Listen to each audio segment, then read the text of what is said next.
I wanted to basically create my own agency. Probably 2020, that's when my agency / business really boomed. Hi, and welcome back to the Litchfield Media YouTube channel. I'm your host, Melissa Litchfield, owner of Litchfield Media, a digital advertising and marketing agency. I am your go-to mentor and guru for all things paid traffic, funnels for digital course creators, digital product owners, and online entrepreneurs. All right, I'm so excited to chat about this particular topic today because it's something that is near and dear to my heart. It's all about starting an agency in 2023. Actually, I want to tell you a little bit of background about my agency journey and how I started. So I actually started Litchfield Media back in 2019. And if you're asking me to be honest, it wasn't really an agency yet. I was basically a solopreneur, just starting out with done-for-you services and trying to make a name for myself in the online educational space.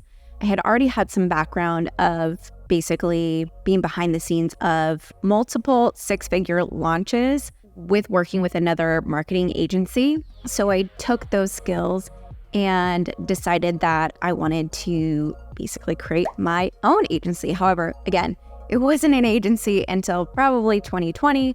That's when my agency / business really boomed, right?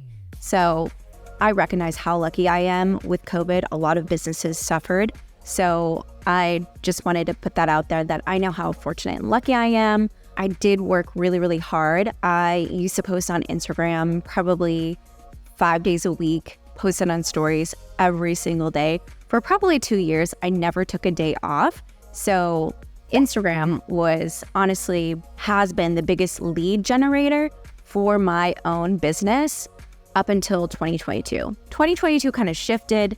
I feel like the market shifted in the online space as well. So word of mouth referrals are now my top lead generator for my business.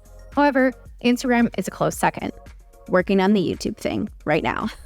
Starting out with my agency, I kind of put bits and pieces together, right? I was doing a lot of things manually.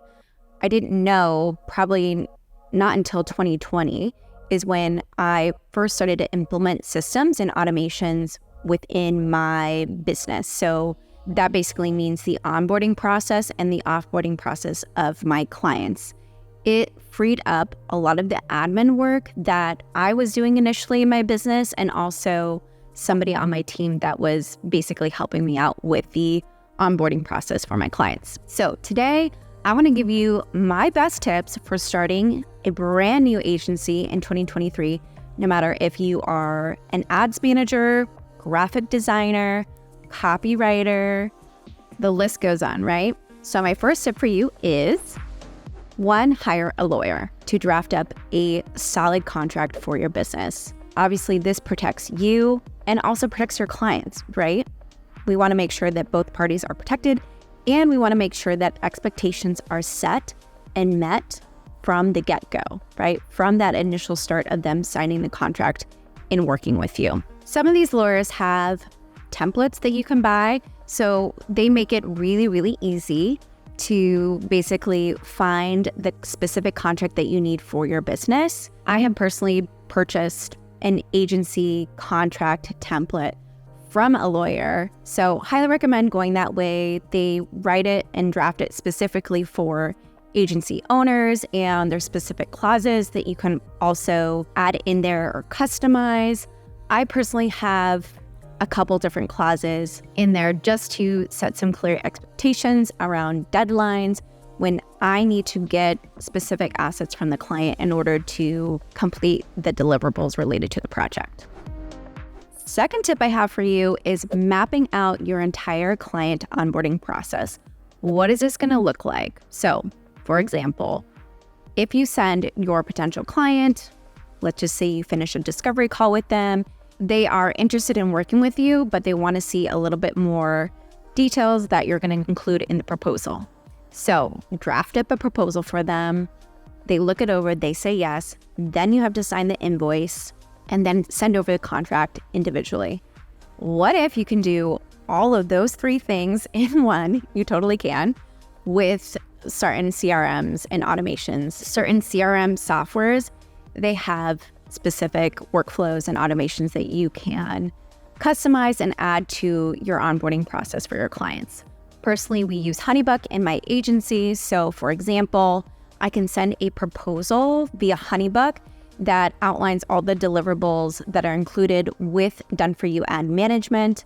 It's also connected to an invoice. Our Done-For-You ad management services start with a 3-month commitment. So a 90-day retainer is kind of what we call it. And connected to that proposal in Honeybook is the invoice that is kind of split into 3. So you can customize the date that you want the invoice to get sent. Also, there's an option to require or make it optional if the client prefers to set their payments up on autopay. Highly recommend. Or there's also a option that the client can link their bank account, and that alleviates the need for the processing fees, right? So that kind of is a win-win for both sides. It takes a little bit longer for the money to come through, but again, your client doesn't have to pay the processing fee to charge their card, and neither do you. So that's kind of a win-win. After they sign the contract, pay the first invoice, what happens then? What do you need to do in order to make sure that your client provides all of the required assets that you need in order to complete the job? So make sure you map out that entire process of how you want it to look, how you want it to flow. Make it easy peasy for the client to understand exactly what they have to do next, or you're going to have confusion. They may have unrealistic expectations. You need to basically handhold them through this process and make it super clear. So that could kind of look like maybe sending a customized loom to them or a canned response email template that you can customize so that way you're not starting from scratch. But a lot of these CRMs have these options built in, which makes it easy peasy. Again, it is a cost up front, but highly recommend. It's going to pay off in the long run in your business, and it's going to free up the need to hire an admin or an assistant, and it also frees up your time so you're not actually working on the physical administrative stuff that your client needs to do in order to get started. Hi, are you an agency owner brand new to the agency business model, looking to build some solid foundations for your new agency? Or maybe you are a solopreneur looking to scale and grow your Done-For-You service provider business, or maybe you don't even know where to start. I own a digital advertising agency called Litchfield Media, and I have helped several other agency owners grow and scale their agency this year in 2023. This is a different type of business model as opposed to a coaching business model. So you're in the right place if you're looking to grow and scale into an agency business model, or if you already have an agency and you're looking to start automating some administrative tasks or onboarding some new people. I have an awesome mini mastermind that you guys should check out. Check the link below in the description of this video.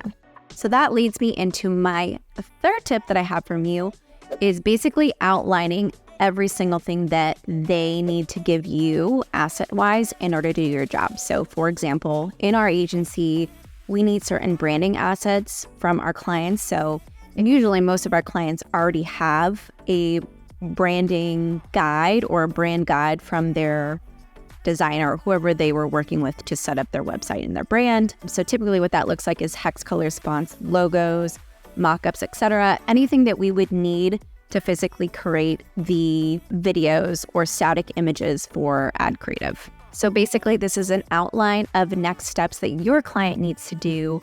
This is great to be sent in an email or maybe a questionnaire form that they fill out. Basically, they're giving you all the information that you need in order to disperse it to team members or for you to actually get the job done and complete it. My fourth and last tip for you is to plan and map out a lead generation strategy. How are you going to acquire clients? Let me be real with you. Clients aren't exactly going to flock to your website or your Instagram profile or even your TikTok profile just because you put up a post. Every offer and business needs traffic to their website and or storefront. You can look at it a couple different ways, but Most of you watching this video probably have some sort of online business. If you're here watching this, we all need traffic, more eyeballs on our profiles, right? Or on our digital storefronts. So the more traffic, the better, but you need to map out a clear lead generation strategy. So like, how are you going to convert that traffic into a potential lead for done-for-you services or for your agency? Then you could have to think about, okay, well, where am I exactly going to market these services? And are you going to focus on inbound marketing or outbound marketing? So inbound marketing is basically the strategy that I use in my business. I like to build relationships and build community or foster community, specifically on Instagram. I've been to live and in-person conferences. I've networked inline and also in person locally in my local city, town. Just getting to know people and networking and talking to them, it basically opens the doors and a conversation around what you do, who you help, and what makes your agency unique or different in the local space. So again, inbound marketing, if you think of basically engaging with your community, generating leads from warm people that have already opted into a specific lead magnet. And then on the flip side, you have outbound marketing. So that is probably the opposite of what I do in my business. Think cold calling, cold emailing, cold DMing. I personally don't like that strategy. It feels icky and pushy to me. I would rather connect with a business owner online via their stories or DMs and really truly get to know their business in order for me to understand their problem, how I can solve it, and what makes my agency the best fit for that particular solution that I'm presenting to the client. All right, that wraps up the 4 tips that I have for you for starting an agency in 2023. I love chatting about this. If you have any additional comments or questions or suggestions for further agency topics on YouTube, feel free to drop them below and see you in the next video. Bye.